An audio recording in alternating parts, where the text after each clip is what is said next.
अस्सलाम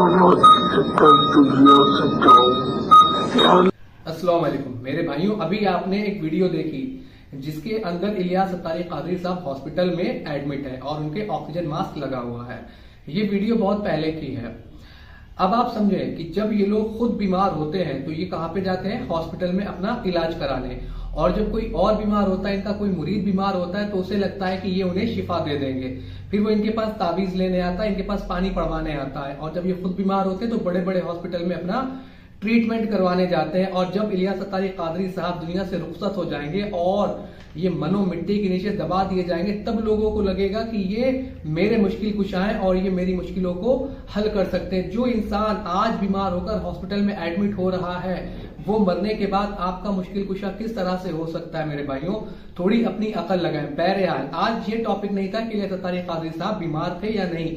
आज टॉपिक दूसरा है, क्योंकि इलियास सत्तारी कादरी साहब इज ऑन फायर। उन्होंने जिन्नातों से लड़ाइयां लड़ी हैं। तो सबसे पहले आप जरा इस वीडियो को सुने। तो बिच्छू से मेरे सिस्टर को काटा। एक बिच्छू बन के मेरे सिस्टर ने बताया कि बिच्छू मुझे काटता है, कहीं पाँव में, कहीं ज़ुबान में, कहीं किस तरफ दर्द होता है। फिर 3-4 दिन तक बेहोश रहती है। उसके बाद मेरे सिस्टर को होश आ जाता था। आखिरी दिन हुआ ऐसा कि मेरे सिस्टर को जो है ना पसली में बहुत दर्द हुआ, इतना शदीद दर्द हुआ जिससे कि ऊँट रोता है, ऊँट आवाज निकाल, इस तरह से मेरी सिस्टर जो है ना वो आवाज निकाल रही थी। तो मैं शदीद परेशान था, रो रहा था। उसी दौरान मैंने वुजू किया, 2 रकात नफिल नमाज पढ़ के मैंने आपके सामने आपकी तरफ मुंह करके झोली फैलाई और आपको दामन फैला के अर्ज किया कि हुजूर पहुंचिए, ये बच्ची आप ही की मुरीदी नहीं है, आप ही की गुलाम है, हम भी आपके गुलाम हैं, मेहरबानी कीजिए पहुंचे, इस बच्ची को बचाइए। 2 सेकंड या 2 मिनट के कमोवेश के बाद वो जिन ज़ाहिर हुआ और उसने कहा कि अपने मुर्शिद को जाके अर्ज कीजिए कि मेहरबानी करके अब मुझे तकलीफ ना दे, मेरे बच्चों को जाके जलाने आया है, आपका मुर्शिद इलियास कादरी जलाने आया है। तो हुजूर मैंने जिनको कहा कि नहीं ऐसा नहीं होगा, क्योंकि वो कराची में है। अब मैं उसे किसी उसने जैसे आपने उसको वहां बुलाया है, ऐसे वैसे मुझे अर्ज कीजिए कि बड़ा मेरे बच्चों को नजर, मैं जो ना आपके सिस्टर को छोड़ के जा रहा हूं को होगा। मेरे भाइयों, आपने इस वीडियो को सुनी और आपने इस मासूम से आदमी को देखा। ये वीडियो बड़ी लंबी है, बहुत लंबी वीडियो है, लेकिन मैं पूरी वीडियो आपको नहीं दिखा सकता था। जिसके अंदर ये आदमी कहता है कि मेरी बहन के ऊपर जिन्नात आ गया, मैं बहुत जगह से ताबीज लेके आया, लेकिन कहीं से भी मुझे मेरी बहन को शिफा नहीं मिली और वो जिन्नात तरह तरह की शक्लों में आकर मेरी बहन को परेशान करता था। तो वो एक दिन वो आदमी कहता है कि जिन्नात मुझसे कहने लगा कि मैं तेरी बहन को लेके जाऊंगा। तो कहता है कि मैंने कहा नहीं, तुम ऐसे नहीं ले जा सकते, क्योंकि मेरे मुर्शिद का नाम इलियास सत्तारी कादरी है। तो मैंने आकर अपनी परेशानी हजरत को बताई। तो वो एक दिन जिन्नात जो था वो बड़ा परेशान हुआ और कहता है कि अपने हजरत को मना करो, वो मेरे बच्चों को जलाने जा रहे हैं, वो मेरे बच्चों को जला देंगे। जो है मैं तुम्हारी बहन को छोड़ के जा रहा हूँ, खुदारा जो है वो अपने मुर्शिद से कहना है कि मेरे बच्चों को मत जलाए। अब ये बात सुनकर मजमा सुभान अल्लाह, इलियास सत्तारी कादरी साहब की धूम मच गई कि इलियास सत्तारी कादरी साहब ने जिन्नात के बच्चों को जला दिया। मेरे भाइयों, जो मखलूक हमें दिखाई नहीं देती, जो मखलूक हमें नजर नहीं आती, हम उसे जलाएंगे कैसे? कौन से अमल से हम उसे जलाएंगे? ऐसा कौन सा अमल है जिससे हम जिन्नात के बच्चों को जलाएं?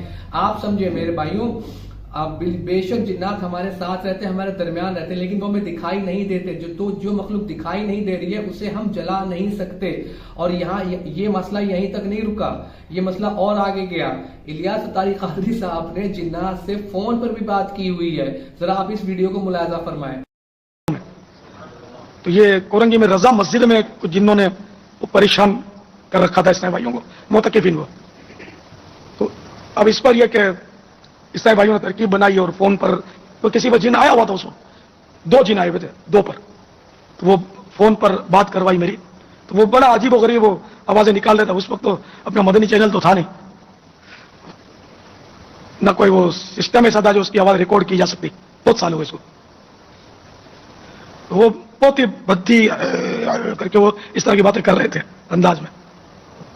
तो थोड़ी वो टेढ़ी बातें की उसने किया, तो मैंने उसको डांटा था। फिर तो आपने इस वीडियो को सुना जिसके अंदर एक साहब कहते हैं कि हजरत क्या आपने कभी जिन्नात से फोन पे बात की है? तो इलियास सत्तारी कादरी साहब हंसते हुए कहते हैं कि हाँ, एक मरतबा मैंने बात की थी। उस वक्त कहते हैं अपना मदनी चैनल तो था नहीं, कहते बहुत डरावनी आवाजें निकाला था, हो करके। ठीक है, तो कहते मैंने उसे डांटा, फिर जाके वो थोड़ा मुलायम हुआ, नर्म पड़ा। अब आप समझे। कहते हैं कि ये डिजिटल दौर भी नहीं था जो उसकी आवाज को रिकॉर्ड कर लेते। तो हजरत आज का दौर तो डिजिटल है। आज किसी जिन्नात की आवाज आप रिकॉर्ड कर ले, आज किसी जिन्नात को हमारे सामने जलाकर दिखा दें, कहीं कुछ नहीं है मेरे भाइयों। कि आप जो समझते हैं कि इन बाबाओं को आप अपनी जिंदगी से निकाल दें, जिन्नात आपकी जिंदगी से ऑटोमेटिक निकल जाएंगे। जब तक ये बाब है तब तक जिन्नात है आपके ऊपर सवार। ठीक है, जिस दिन इन बाबों को आपने निकाल दिया उस दिन जिन्नात ऑटोमेटिक आपकी जिंदगी से बाहर हो जाएंगे। आप किनके चक्रों में पड़े हुए हैं? ये सिर्फ अपनी तारीफ करवाते हैं अपने ही लोगों को खड़ा करके, और आपसे मोटे मोटे चंदे लेते हैं। कभी इलियास सत्तारी कादी साहब के बारे में कहा जाता है कि उन्होंने एक अंधे शख्स की आंखों की रोशनी लौटा दी। मेरे भाइयों, आप समझे, अंधे शख्स की आंखों की रोशनी लौटा दी, जबकि इलियास सत्तारी कादी साहब खुद चश्मा लगाते हैं, इनके बेटे चश्मा लगाते हैं, इनका पोता है बहुत छोटा सा, वो भी चश्मा लगाता है, और हजारों लोग इनके मुरीदीन होंगे जो चश्मा लगाते होंगे। जरा उनके भी तो आंखों की रोशनी ये वापस करें। एक बंदा हम लोग लेके चलते हैं इनके पास जो नाबीना हो, ठीक है, और ये उसकी आंखों की रोशनी लौटा दें। इनकी बुजुर्गी की मैं गवाही दे दूंगा, लेकिन ये ऐसा नहीं कर सकते। ये सिर्फ आपको बेवकूफ बनाते हैं। इन्होंने आपको कुरान और हदीस से कोसों दूर कर रखा हुआ है, कोसों दूर कर दिया है। इन्होंने आपको खुदा से जुदा करके पीरी बुजुर्गी में लगा रखा है, मजार और चादर में ही आपको फंसा दिया है, 11वीं में फंसा दिया है। आप इनसे बाहर निकले, आप अल्लाह से अपनी हाजतें पूरी करने की दुआ करें, आप अल्लाह से दुआ करें, वही मुश्किल कुशा है, वही हाजत रवा है, वही हमें देने वाला है। बाकी कोई जात दुनिया में नहीं है जो हमें हमारी मदद कर सकती है, हमें मुश्किलों से निजात दिला सकती है। उम्मीद है कि बात आपके समझ आई होगी। इल्लल बला।